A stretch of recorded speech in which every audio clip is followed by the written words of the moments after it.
우리 하나님께서 여러분과 함께 하시고 이 시간도 풍성한 은혜 주시기를 바랍니다. 오늘은 무엇이 사람을 행복하게 하는가? 다 같이 한번 따라해 봅시다. 무엇이 사람을 행복하게 하는가? 사람은 행복하기 위하여 공부를 하고 일을 하고 돈을 벌고 행복하기 위하여 결혼을 하고 행복하기 위하여 아이를 낳고 양육하고 행복하기 위해서 자기의 얼굴들도 아름답게 가꾸기 위해서 파마도 하고 성형수술도 하고 그렇습니다. 올림픽 때에 좀 특이하게 중국 탁구 선수가 우리나라에 귀화를 해서 한국 선수로 출전을 했는데 꽤 잘하니까 중국에 시샘을 하고 이 아이에게 뭔가 좋지는 못한 SNS상으로 글을 올리고 그런 것 같아요. 너 성형수술 했냐 하고 그랬더니 이 아이가 쿨하게 나 쌍수했어 70만 원 글을 딱 올렸습니다. 그랬더니 그냥 모든 비난하는 애들이 입을 꼭 다물어 버렸죠. 쌍꺼풀 수술했어. 그게 어때? 70만 원밖에 안 들었어. 너희들도 하고 싶냐? 해. 아마 그런 뜻인 것 같아요. 그랬더니 전부 다 더 이상 비난을 하지 않는 것 같습니다. 왜 쌍꺼풀 수술을 할까요? 예뻐지려고 하는 거죠.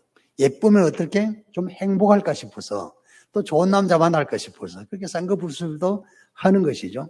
쌍꺼풀 수술 70만 원 안 된다 그러니까 여러분도 하시기 바랍니다. 하시고 싶으면 옛날에 보니까 대통령도 쌍꺼풀 수술 하더라고. 보니까 눈썹이 찔려서 수술한다 그러는데 내가 보니까 눈썹 문제가 아니고 좀 더 잘생겨 보이려고 하는 것이 아닐까. 순전히 내 주관적인 생각일 뿐이고 객관적인 증거는 없는 것입니다. 어쨌든 사람들은 예뻐지려고 성형술도 하는 것입니다. 그리스 신화에는 이런 이야기가 있습니다. 제가 그리스 신화를 이야기하면 별로 신통찮은 지푸라기 같은 것으로 생각하시고 그냥 잊어버리시기 바랍니다. 그냥 그게 인생에 대해서 뭔가 통찰력을 주는 것 같으니까 조금 이야기해 보는 거죠. 그리스 신화에 풍부의 남신 포로스라는 신이 있는데 그리고 풍부의 남신과 대립되는 위치에 있는 신이 빈곤의 여신 페니아라는 그런 여신이 있습니다. 아프로디테라는 미의 여신이 생일 파티를 열었는데 초대받은 사람들이 다 식사를 하고 아주 맛있게 식사를 하고 음식을 먹었습니다. 페니아는 어떤 연유인지 너무 늦게 도착해서 도착해 보니까 먹을 것도 없고 원래 가난한데 먹을 것도 없으니까 좀 짜증도 나고 보니까 여기에 풍부의 남신인 포로스가 술을 많이 먹고 취해서 잠을 자고 있는 것 같아. 그래서 그 옆에 살거머니 누웠던 것입니다.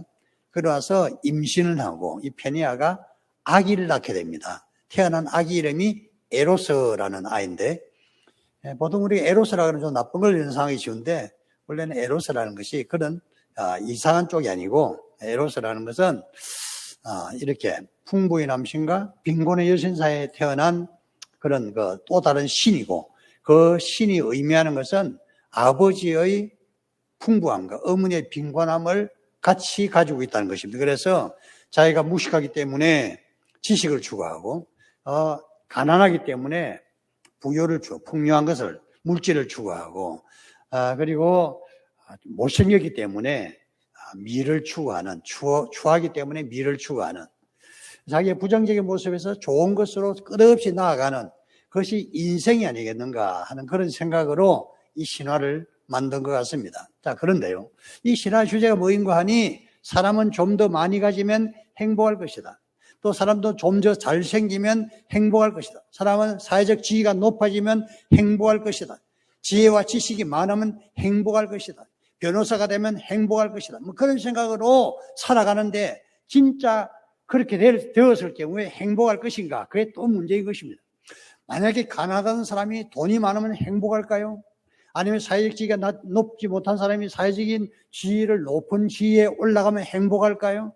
아니면은 좀 못생겼던 사람이 잘 생겨지면 행복할까요? 문제는 그게 좀 어렵다는 것입니다. 돈을 가진 사람은 끝없이 더 많이 가지고 싶어 하는 것이죠. 집이 없을 때는 아파트 15평이라 있으면 좋겠다 그러고 15평 살다가 친구가 30평 살면 30평짜리에 들어가 살고 싶다는 거고 30평짜리 아파트 살면은 50평짜리를 보고서는 나는 너무나 초라하고 불쌍하다고 그렇게 생각할 수도 있는 것입니다.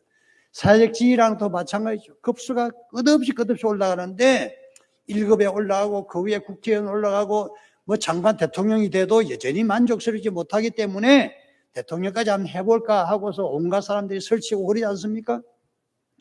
세상에는 모든 것들은 그것을 가짐으로 누림으로 행복할 것이라는 생각을 하지만 물질이 많다고 행복한 것도 아니요, 사회적 지위가 높아서 행복한 것도 아니요, 석박사 학위를 가졌다고 행복한 것도 아니라 변호사 되면 행복할 것이라 해서 사법고시 패스하고 로스쿨 다니고 그러다가 나중에 변호사가 되면 행복할까요?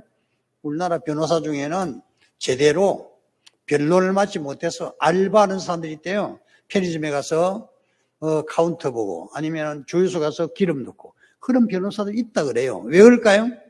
변호사라도 아주 뛰어난 변호사는 많은 사람이 와서 수임을 해달라 그러지만 그렇지 못하면은 누가 잘 알지도 못하는 변호사에게 내 사건을 맡기겠습니까?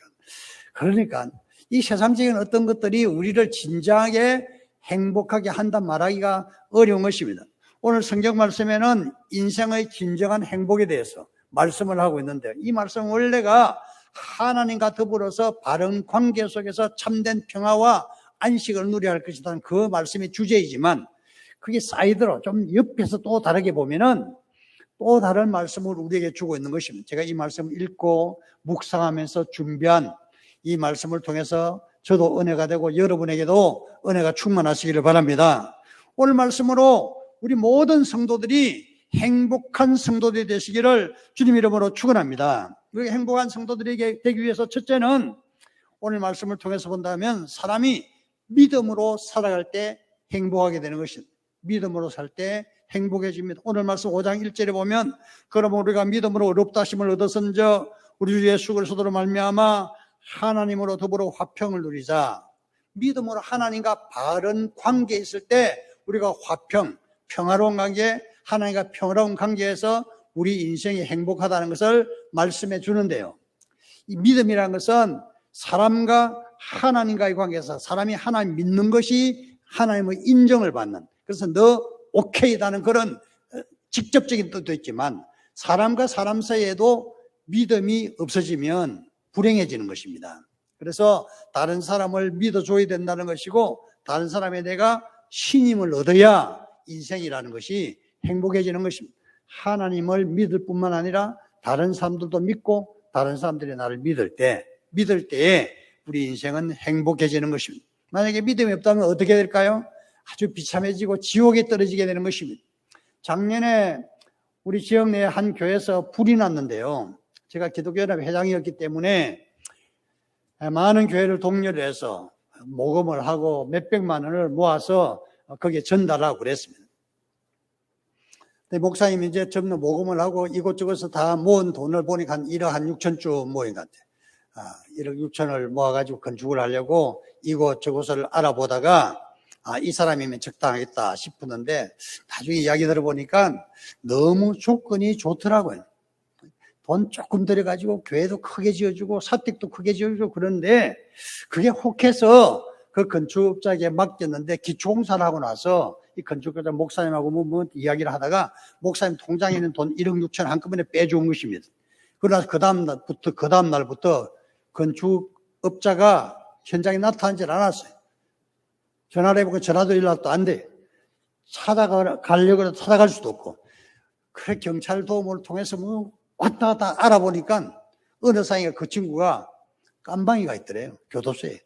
돈 1억 6천 날린 거죠.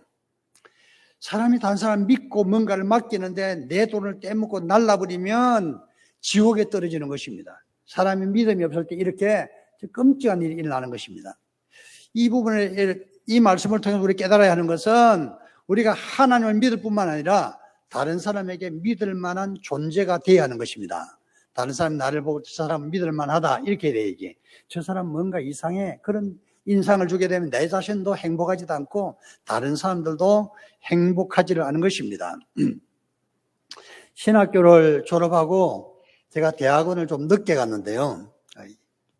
일선 학교에서 교목을 하다 보니까 시간도 없고 근데 집사람이 자꾸 대학원 공부는 해야 된다고 그래서 난 내가 살아가는데 목회하는데 대학은 별 필요하지 않을 것 같다 그러고 그렇게 해서 여러 해를 대학원을 가지 않고 있는데 하도 대학원 가라 그래서 그 대학원 거기도 모집 요강이 좀 복잡합니다. 그래서 응모를 했더니 다행히 합격을 해서 그 대학원 공부를 하게 되었는데요.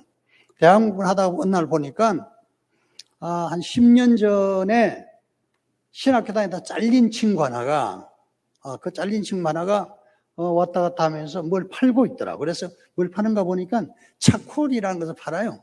차콜은 뭐냐 하면 소나무 뿌리인가? 하여튼 그것을 수트로 만들어서 빻은 것, 숯가루를 차콜이라고 하는데 그걸 팔고 있더라고요. 병에다 꿀병 같은 데 넣어가지고 한 병에 2만 원씩 받고 있었어. 왜 이런 걸 파냐 하고 물어보니까 교인 중에서 차콜 사업을 하는 사람이 있는데 자기가 팔아줘야 그 사람이 생계를 유지할 수 있기 때문에 판다 그래서 기특하다고 저도 한 개 사주기도 하고 그랬어요. 그 친구를 생각해 보면 생각이 좀 복잡해져. 신학교를 들어왔는데 신학교 들어온 모든 신학생들이 성실하게 믿음이 좋을 것으로 생각하죠. 그렇지 않습니다. 저 친구는 신학교 왜 왔을까 하는 사람들이 10명쯤은 있어요. 10명쯤은. 그 중에 한 아이가 이 친구예요. 그래서 내가 항상 보면서 쟤는 신학교를 왜 왔을까? 신학교 왜 왔을까? 하고 생각을 했어요. 왜 그런 생각을 했을까요? 맨날 술만 퍼마시고 다니니까 술 마시고 그냥 뭐 당구장에 가 있고 보면은 수업은 잘 안 들어오고 그러다 큰 사고를 쳤는데 학교에서는 퇴학을 시키라 그러니까 재빨리 자퇴를 해버렸습니다. 자퇴를 하고 군대를 가게 된 거죠. 그러나서 이 친구가 속으로 명식이 목사님 아들인데 자기 자신의 행동에 대해서 많이 반성하고 회개하고 내가 이래 살아서는 안 되자고 회개를 했습니다. 그렇게 해서 군대에서 성실하게 믿음 생활도 하고 또 이제 살다 보니까 모두가 다 이 친구를 꽤 신뢰하게 되었죠. 그런데 어느 날 군대에서 비상이 걸렸는데 비상이 걸리면 재빨리 군장을 꾸려서 짊어지고 연병장 집합을 해야 되죠. 5분 안에 집합, 10분 안에 집합 그렇게 합니다. 군장을 짊어지고 모두가 집합을 했는데 이 친구가 군장을 끌다 보니 자기 야전삽이 없어졌어요. 군대에서 뭔가 없어지면은 문책을 당합니다. 옛날에 얻어맞기도 하고요. 이거 어떻게 하나 하다가 뭐 없으니까 할 수 없이 이제 그렇게 연병장에 썼는데 중대장이 보통 군장 검사를 하다가 잘못된 건 지적을 해줍니다. 지적을 하면서 왜 야전삽이 없다고 그러니까 지난밤에 누가 가져갔다고 그랬어요. 가져갔으면 채워놔야 될 것 아닌가? 누가 가져간 걸 제가 어떻게 채우냐고. 저는 도둑질을 할 수가 없습니다. 그랬어요. 그게 도둑질이냐? 이동만 시키면 되는 거지. 하고 그러니까 아닙니다. 저는 예수 믿는 사람으로서 그 일을 못합니다. 그래서 중대장이 보니까 싸가지가 없으니까 그렇게 패버렸습니다. 몽둥이로 이렇게 야전삽 조그만 것도 있고요. 긴 것도 있어요. 긴 야전삽으로 수십 대를 때렸어요. 그렇게 맞으면서도 자기는 도둑질을 할 수 없다고 그렇게 악을 썼던 것이죠. 군대에서 상급자 때리면 뭐 그 당시에는 맞았습니다. 요새는 그런 일도 없는 것 같은데. 그렇게 하고 나서 좀 있으니까 맞은 이 아이를 대대장이 불렀던 것입니다. 중대장이 때린 걸 부족해서 대대장이 또 때리려고 데려가나 싶어서 갔는데 대대장이 맞은 것에 대해 자초지종을 한번 이야기해보라고 이야기를 들어보니까 뭐 밤 자고 나니까 야전삽이 없어졌다는 거고 그래서 나는 도둑질을 할 수가 없어서 그냥 군장 그대로 메고 나갔다는 거. 중대장이 나를 보고 때렸다는 거. 그 자기는 거짓말할 수 없다 그러니까 대대장이 이 친구를 하는 말이 정말 훌륭하다. 나는 너 같은 사병을 하나 찾고 있었다. 사실 군대 PX 문제가 있어서 PX 사병을 교체를 해야 되는데 너가 PX를 좀 담당해달라. 그렇게 말을 했던 것입니다. 그러나서 이제 이 친구 이현택이라는 이 친구가 군대 PX를 맡게 되었던 것이죠. PX가 어떤 식으로 운영되는지는 몰라요. 대대장 수입원이 되는지 모르겠는데 어쨌든 PX를 담당해서 정직하게 그렇게 일을 했더니 대대장하고 이 사병하고 꽤 친해졌습니다. 그래서 나중에 대대장에 전도를 했던 대대장이 이 친구가 전한 예수를 믿고 대대장도 예수님 믿기 시작 같이 교회를 다녔는데 얼마 때 이 대대장이 성진을 해서 연대장이 되고 다음에 또 성진을 해서 사단장이 되고 투스타, 쓰리스타 내가 만나서 그때는 자기가 만났던 그 대대장이 군단장이 되어 있다 그러더라고요. 할렐루야. 군단장이 돼서도 자주 만난다 그래요. 일개사병이었던 사람이 별 3개짜리를 만난다? 군대 세계를 아는 사람들은 불가능한 것입니다. 그런데 얼마나 신뢰하면, 이 사병인 이현택을 얼마나 신뢰하면 그렇게 친밀하게 사귀겠어요. 생각해 볼 때 이 친구가 굉장히 행복했을 것 같아요. 대대장이 자기를 인정해주고 나중에는 그 사람이 사단장이 되고 군단장이 되어서 여전히 자신을 인정해주고 믿고 하는 것이 얼마나 좋았겠어요. 사람이 사람을 믿을 때 행복이 있는 것입니다. 사람이 하나님 믿을 때 하나님께서 나를 너 옳다 하고 인정을 하시고, 내가 다른 사람 믿고 다른 사람이 나를 믿을 때에 거기에서 인간관계가 행복한 인간관계가 되는 것입니다. 그러므로 하나님을 믿으시고 사람에게 신임을 받는 성도들 되시기를 바랍니다. 그때 우리에게 행복 제1단계가 허락되는 것입니다. 두 번째로 사람이 무엇으로 행복해지는가? 사랑으로 살아갈 때 사람은 행복한 사람이 되는 것입니다. 오늘 2절 말씀 보면 또한 그로 말미암아 우리가 서 있는 이 은혜에 들어갔으며 하나님의 영광을 바라고 즐거워하느니라. 은혜가 즐거움의 원인이다. 즐거움은 행복이라 그러면 바로 은혜가 행복의 기초라는 것입니다. 은혜가 무엇일까요? 은혜라는 것은 아무 조건 없이 베풀어주는 끝없는 사랑을 은혜라 그럽니다. 사랑이 굉장히 큰데 조건 없는 사랑이 있어요. 그런 것을 은혜라 그럽니다. 은혜는 아무 조건이 없이 이유 없이 받는 사랑을 말합니다. 내가 아무것도 한 것이 없는데 너무나 넘치는 좋은 것으로 항상 채워주면서 오히려 그쪽에서 좋아하는 그런 상태를 은혜의 상태라고 말하는 것입니다. 나를 좋아하는 어떤 교회 권사님이 계셔서, 서울에 계시는 권사님이 계셔서 나한테 옷을 한 벌 사주더니 또 사주고 또 사주고 또 사주고 옷을 계속 사주고 신발도 사주고 그렇게 하면서 엄청 행복하신가 봐요. 그런 것은 나는 받는 입장에서는 이것은 은혜라고 해요. 은혜. 아무 내가 한 것이 없어요. 아무 그분을 도와준 것도 없는데도 나를 좋아하니까 그렇게 해주는데 나는 그것이 은혜를 받을 때 참 기쁜 것이죠. 근데 그분은 그것 자체가 또 기쁜 것 같아요. 은혜라는 것은 아무 이유가 없는 것입니다. 그건 조건도 없는 것입니다. 그냥 끝없이 베풀어준 사랑을 은혜라고 말하는 것입니다. 그런데 문제는 말이죠. 하나님께서 우리에게 이 은혜를 베풀어 주셨다는 것입니다. 사람들 중에서는, 교회 다니는 사람들 중에서는 이 하나님의 은혜를 깨달아 아는 사람도 있고 하나님의 은혜를 전혀 알지 못하는 사람도 있어요. 하나님의 은혜를 깨달아야 신앙생활도 행복하고 내 인생도 행복한 것입니다. 그리고 은혜를 깨달을 때 내가 그 은혜에 응답을 해서 누구에게 또 은혜를 베풀어 줄 수가 있는 것이죠.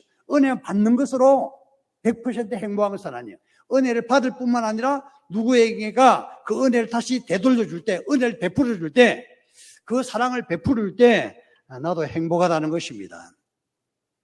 이정우라는 성도님이 계신데요. 건축업을 하던 사람이었습니다.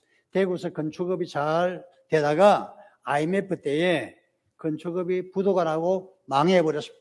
너무나 큰 빚을 지고 있어서 도무지 회생할 가능성이 없었던 것입니다. 그래서 이분은 이렇게 해서 살아서는 못하나 죽어야 되겠다. 대구에서 죽으면 창피하니까 멀리 가서 아무도 모르는 곳에서 죽어버리자 하고 제주도로 갔던 것입니다. 수면제를 70알이나 준비해가지고 제주도에 가서 아무 사람들 눈에 띄지 않는 곳에 가서 막걸리를 9병을 사서 마시고 수면제 70알을 털어넣었는데 그게 죽을 운명이 아니든지 누가 발견을 하고 거기를 재빨리 병원으로 옮겨버렸습니다. 그래서 병원에 위세척을 하고 살려냈는데 눈을 떠보니까 병원이요. 그래서 보니까 자기를 여기 병원에 데려온 사람이 자기를 쳐다보고 있어. 그래서 이 사람이 자기가 또 살은 줄 알고 내가 죽으려고 했으면 놔두지. 왜 나를 병원으로 데려와서 인생을 복잡하게 하고 귀찮게 하냐, 힘들게 하냐 하고 화를 버럭냈더니 거기가 하는 말이 죽을 용기가 있으면 그 용기를 가지고 한번 살아보는 게 어떠냐고, 왜 죽으려고 그러냐고. 그래서 그 말도 맞는 말이긴 한 것 같다. 내가 죽을래 죽지를 못했으니까. 그런데 죽으려고 제주도 오면서 돈 가진 것도 없고 아무것도 가지고 온 것이 없으니까 어디 갈 데도 없고 오할 때도 전에 교회 다니던 사람이라 둘러보니까 밤에 어떤 교회가 보여서 교회에 들어갔던 것입니다. 교회에 들어가서 제일 뒤에 저쪽에 뒤에 장의자에 누워서 잠을 잤는데 새벽이 되니까 누가 와서 불을 켜고 그 사람들 기도하는 소리가 들려요. 자다가 기도하는 소리 들으니까 새벽 기도하는 사람들이 왔던 건데 누워있을 수가 없으니까 자기도 그냥 새벽 기도 참석을 했습니다. 설교도 참석하고 그 다음날 참석하고 하다 보니까 목사님이 하시는 말씀이 귀에 쏙쏙 들어오더래요. 목사님이 말씀이 귀에 쏙쏙 들어와. 여러분, 목사가 하는 말이 귀에 쏙쏙 들어오면 은혜 받는 것입니다. 그렇게 되면은 거기에 뭔가 새로운 일이 일어나는 것입니다. 그래서 이분이 그 다음날부터 뭘 했는가 하니 막노동한 곳에 가서 일당을 받고 일을 했죠. 하루 일당이 그 당시 5만 원이었다고 합니다. 5만 원을 받고 일을 하고, 그리고 교회에 와서 저녁에는 잠을 자고, 식사는 시중에서 그냥 파는 그냥 1,500원짜리 밥을 사 먹고 그렇게 했다고 합니다. 그렇게 하면서 한 달 수입이 좀 되니까 그 수입 중에서 70%를 하나님께 11조를 바쳤어요. 그 다음 달 70%를 11조를 바치고 또 11조를 70% 바치고. 그런데 하나님께 11조를 70% 바치니까 묘하게 기분이 좋더래요. 너무 행복하더래요. 그리고 새벽마다 말씀을 듣다 보니까 나 같은 죄인을 위해서 예수님께 십자가에 돌아가셨구나 하는 것을 깨닫게 되었어요. 그래서 주님께서 나를 위해 죽었다면은 살아있는 내가 앞으로 아까워할 게 뭐가 있겠는가. 내가 벌어서 열심히 주님의 교회를 섬기자 하고 그냥 돈을 대부분 다 하나님께 바쳤는데, 여기서 하나님께서 준비하신 엄청난 축복의 길을 하는 것을 이 사람은 몰랐던 것이죠. 그러고 나서 이 사람이 막노동을 하다가 자기가 원래 건축업에 종사했으니까 어떤 건재상에 가서 내가 어쩌고저쩌고 하면서 내가 뭔가를 이렇게 외부에 나가서 활동을 하고 싶은데 좀 도와달라고 그렇게 했더니 이제 조건을 걸기를, 이분이 말하기를 내가 매출해서 올리는 순이익의 20%를 나에게 달라. 그렇게 부탁을 했어요. 20% 나에게. 10억을 벌면 2억을 달라는 그런 이야기였죠. 그 해에요, 하나님께서 은혜를 베풀어 주셔서 이 사람이 순수한 이익을 40억을 냈습니다. 그래서 주인으로부터 4억을 받았다고 그럽니다. 할렐루야. 4억을 받았어요. 한 달 수입이, 1년 수입이 4억이 됐던 것입니다. 2년을 그 일을 하고 나서는요, 내가 내 사업을 해야지 하고 자기 사업을 했는데 하나님께서 복을 그냥 마구 쏟아부어 줬었어요. 그래서 돈이 마구 들어오니까 이 돈을 가지고 뭐 할까 생각하다가 머리에 번쩍 떠오르는 것이 주님의 교회를 짓자, 선교사를 파송하자 하고서는 자기의 들어온 수입의 대부분을 주님의 교회를 짓는 일을 시작해서 제주도에서 교회를 4개 교회나 지었습니다. 할렐루야. 그리고 선교사를 10몇 명을 선택을 해서 파송을 하고 매월 선교사 생활비를 보냈다고. 그런데 하나님께서 더 큰 복을 주셔서 지금은 더 큰 비전을 가지고서 모든 은퇴한 목사님들을 위해서 엄청난 일을, 프로젝트를 하나 계획을 하고 있는 것 같아요. 할렐루야. 생각을 해보면 이분이 죽을 위기에 처해서 하나님의 말씀을 듣고 은혜를 깨닫고 하나님께 나를 이렇게 사랑하시고 그것을 깨달은 순간 이분은 너무나 행복한 인생을 살기 시작했던 것입니다. 그리고 자신이 그 은혜를 깨달은 순간 자기 자신이 만족하지 않고 다른 사람에게 베푸는 일을 시작함으로써 말로도 할 수 없는 행복한 인생을 살게 되었더라는 것입니다. 이런 은혜가 우리 모두에게 넘치기를 주님 이름으로 축원합니다. 세 번째로, 사람은 소망을 가지고 있을 때 행복하게 되는 것입니다. 무엇이 인생을 행복하게 하는가? 무엇이 사람을 행복하게 하는가? 소망을 가질 때 사람은 행복해진다는 것입니다. 이 소망이라는 것도 역시 두 가지 뜻이 있는데, 하나는 하나님께 소망을 두고 살아가는 것이 행복하고, 다른 사람에게 내가 소망이 되어줄 때에 행복한 것입니다. 하나님을 향해서 소망을 가지고 다른 사람이 내가 소망이 되면 그때 행복한 것입니다. 5장 3절 4절에 보면 다만 이뿐 아니라 우리가 환난 중에도 즐거워하나니 이는 환난은 인내를, 인내는 연단을, 연단은 소망을 이룬 줄 알미로다. 사람은 누구나 시련이 있고 환난이 있습니다. 환난이 올 때 우리는 너무나 힘든 것이죠. 왜 이 환난이 내 인생에 닥쳤는가? 정말 이 환난을 좋아할 사람은 없는 것입니다. 그러나 이 환난을 넘어서서 소망을 가질 때 하나님께서 우리를 도와주시고 새로운 은혜와 축복으로 인도하시는 것입니다. 우리는 어려운 일을 당할 때 너무 낙심할 것이 아니라 내 힘으로 해결할 수 없는 문제를 만났을 때 낙심이 되겠지만, 이 환난을 통해 하나님께서 나를 연단하시고 오직 하나님께만 소망을 가질 때 하나님께서 다시 우리를 회복시켜 주시고 다시 능력을 베풀어 주시는 것입니다. 이 은혜가 우리 모두에게 충만하시기를 바랍니다. 미국의 한 시골 마을에 에드나 넬슨이라는 믿음이 좋은 여자 집사님이 있었습니다. 초등학교 교사를 25년 하다가 은퇴를 하고 나서는 뭔가 일을 또 하고 싶어서 취직자리 얻은 것이 지역에는 슈퍼마켓에서 허드렛 일, 청소한 일, 카운터 보는 일, 그런 일을 했다고 합니다. 그러면서 이분이 내가 누굴 좀 돕고 싶다 하는 생각을 했고, 그 당시에 6.25 전쟁으로 폐허가 된 대한민국의 어떤 어린아이를 내가 하나 돕자 하고 신청을 하게 되었고, 신청을 했더니 연결된 사람이 대한민국의 금호동에 사는 조명환이라는 갓난 아기였습니다. 갓난 아기 때부터 매월 미국 돈으로 15달러와 함께 편지를 한 장 보내주기 시작했습니다. 이렇게 후원은 보통 고등학교 졸업할 때까지만 후원을 하는데, 그로부터 후원을 45년간 했습니다. 45년 동안 후원을 했던 것입니다. 이 후원을 받던 조명환이라는 어린아이는 사람은 착하고 또 부모님도 믿음이 좋은데 공부를 너무 못했어요. 아무리 공부를 해도 공부가 안 되고 시험을 쳤다 그러면 빵점이고, 그래서 반에서 주로 꼴찌를 많이 했다 그래요.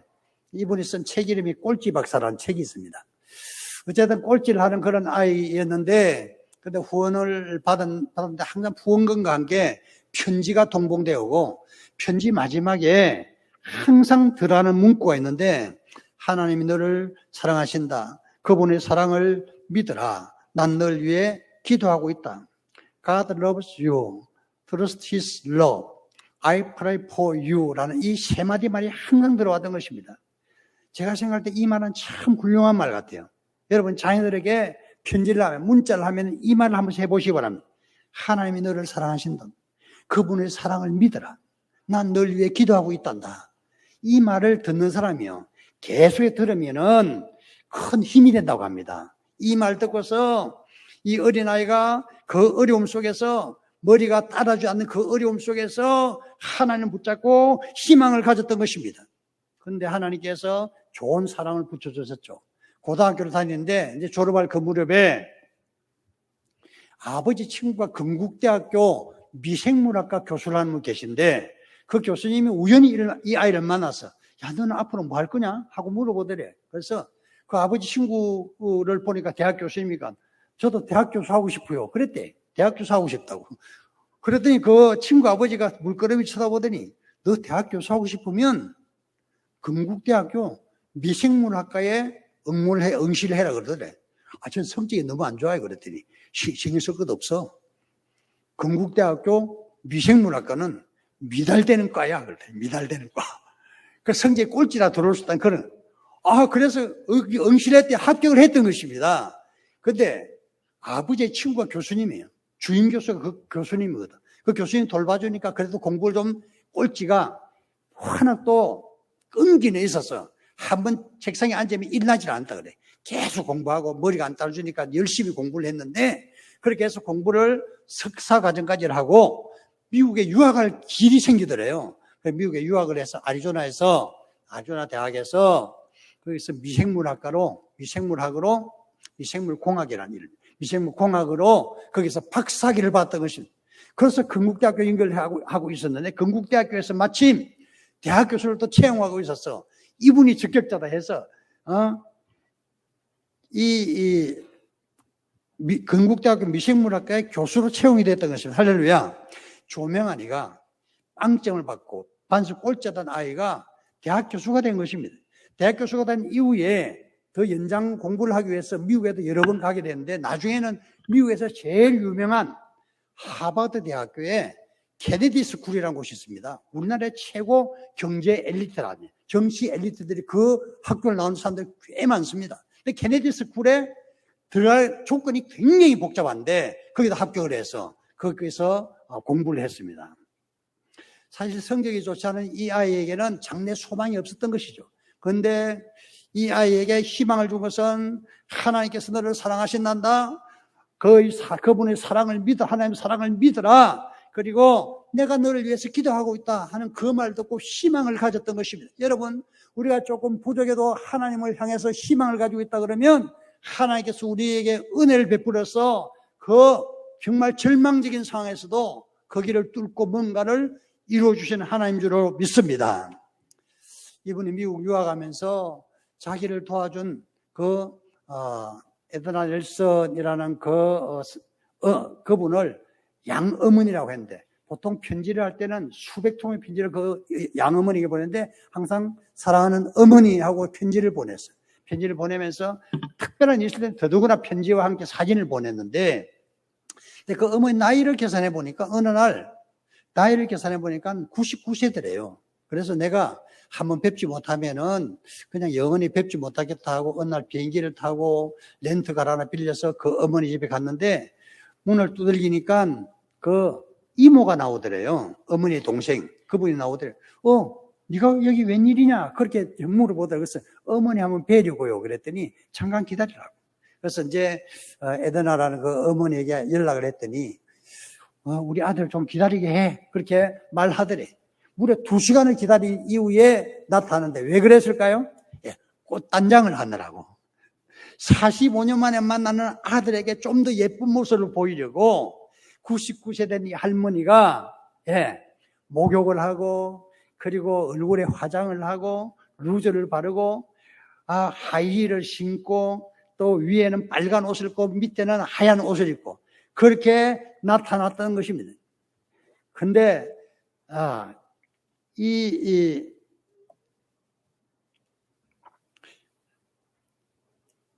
사진을 한번 좀 잠깐 보여주시겠어요? 이렇게 이때 만난 것이 처음 만난 건데, 이때 만나서 어머니를 만났을 때 이분은 너무나 세상에서 우리 어머니처럼 예쁜 분은 없다고 하는 그런 생각을 했다고 합니다. 조명환이가 이 어머니를 만나서 얼싸고 거기에서 일주일 동안 살면서 깨달은 건데요. 이분은 거기에서 무려 100년을 살면서 비행기를 한번 타본 적도 없고 결혼을 한 적도 없고 오직 조명환에게 모든 정성을 쏟아 부었더라는 것입니다. 놀라운 것은 이분이 그 동네에 살면서 동네 마실을 나갔더니 모든 사람이 자기를 다 알아보더래요. 에드나의 아들이 왔구나 그러면서 모두가 다 반가워하는데 왜 그랬는가 하니, 이 한국에서 이 조명환이가 보낸 편지가 오면은 동네 사람들 다 구경시켜주고, 사진이 오면은 다 구경시켜주고, 밖에 나가서 항상 자랑하는 거예요.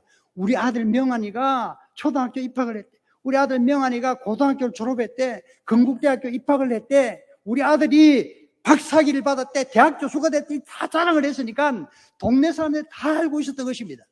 말하자면 에드나 넬슨이라는 분은 조명환이를 돕는 조명환에게 희망을 주는 것에서 놀란 행복을 맛보고 있었던 것은, 결혼도 하지 않고 오직 조명환을 돌보는 그 일만 45년을 낸대. 그렇게 하고 이 에드나 넬슨은 2004년도인가 2002년도인가 104세로 돌아가셨다고 합니다. 그러면서 놀라운 것이 조명환 박사는 건국대학교 미생물학과 교수를 했을 뿐만 아니라 금년도 1월 21일에 월드비전 한국 회장이 되었습니다. 한국 월드비전 회장이 돼요. 아무나 되는 건 아닙니다. 국제적으로 굉장히 발이 넓어야 되고 굉장히 활동력이 뛰어나야 그런 일을 할 수가 있는 것입니다. 모든 위원들이 만장일치로 조명환 박사를 다음 월드비전 회장으로 그렇게 선임을 했던 것입니다. 그 이후에 이 조명환 박사가 이곳저곳에 다니면서 간증을 많이 했어요. 제가 그 간증을 우연히 보고 참 놀라운 일이다. 원래 머리가 너무 나빠서 소망이 없던 아이였는데 미국의 어떤 신앙인이 누군가를 돕고 싶다고 해서 연결된 아이가 조명환이에요. 하나님께 연결해 주신 것 같아요. 그리고 조명환이가 그 도움을 받아서 소망을 가지고서 기도하면서 그 부족한 머리를 메꾸고 항상 그 어머니가 했던 그 말씀, 하나님이 너를 사랑한단다. 하나님의 사랑을 믿어라. 내가 너를 위해 기도하고 있다 하는 그 말을 마음에 새기고서 열심히 살았더니 하나님께서 은혜를 주셔서 건국대학교 교수가 되었을 뿐만 아니라 아시아 태평양 에이저 협회 회장, 에이저 태치 회장도 하기도 하고, 그리고 대한민국의 그 가장 큰 구호단체가 월드비전인데 월드비전 회장으로 취임을 하기도 한 것입니다. 이 모든 것이 하나님의 은혜인데 하나님께 소망을 두고 살아간 두 사람, 에드나 넬슨과 조명환이가 아주 이렇게 마음을 맞춰 하나님께 소망을 두고 살았기 때문에 그들이 행복한 인생을 이루어낸 것을 볼 수 있습니다. 하나님께 소망을 두시고 다른 사람에게 소망이 되셔서 행복한 성도들 되시기를 우리 주님 이름으로 축원합니다. 기도합시다. 사랑하는 우리 하나님 아버지, 무엇이 사람을 행복하게 하는가 말씀으로 은혜를 나누었습니다. 우리가 믿음으로 살 때 행복하다는 것이요, 또한 사랑으로 살아갈 때 행복하다는 것, 소망으로 살아갈 때 행복하다는 이 귀한 말씀을 마음에 새기고 저희들이 살아가게 하여 주시옵시고, 그래서 행복한 인생을 갖고 이 세상의 모든 사람들에게 행복의 메신저가 될 수 있는 저희들 되게 하여